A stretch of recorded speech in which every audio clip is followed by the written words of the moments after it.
विद्यार्थ्यांनो, हा प्रश्न बोर्ड परीक्षेत वारंवार विचारला जातो. चला अगदी सोप्या पद्धतीने समजून घेऊया. आता तुम्हाला दिसतं प्रश्नामध्ये काय दिलेलं आहे. एपी दिसतो का? एपी हा लंब आहे. कोणाला आहे बाळा? बीसी ला परपेंडिक्युलर आहे. त्यानंतर एडी ही पॅरलल आहे. कोणाला आहे? बीसी ला. लक्षात आलं का? एडी कोणाला पॅरलल आहे? बीसी ला. सर्वप्रथम दिलेल्या माहिती वाचूया. पहा, एपी वर काय दिलेलं आहे? लंब दिलेला आहे. कोणाला दिलेला आहे? बीसी वर लंब आहे. आणि एडी ही कोणाला समांतर आहे? बीसी ला समांतर आहे. आता लक्ष द्या, सगळ्यात महत्वाची गोष्ट, डी पासून असा एक लंब काढा आणि त्याला नाव द्या क्यू. आता लक्ष द्या नी, डी पासून आपण बीसी वर काय काढला? लंब काढला. कोणता? डी क्यू म्हणजे परपेंडिक्युलर काढला.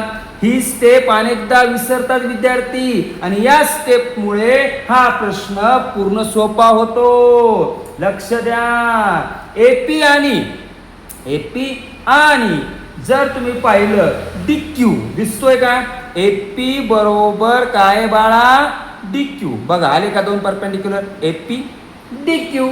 आता लक्ष द्या, आता बीसी जी आहे, बीसी तुमची ही बीसी जी आहे ही काय? इक्वल होतीये. कशी? पाहून घ्या.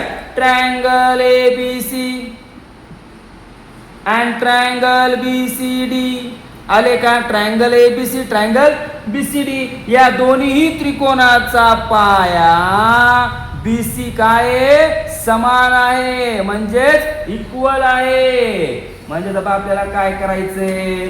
पहा, area of triangle ABC upon area of triangle BCD. AP ही हाईट आहे आणि पुन्हा दुसरी हाईट कोणती आहे? डी.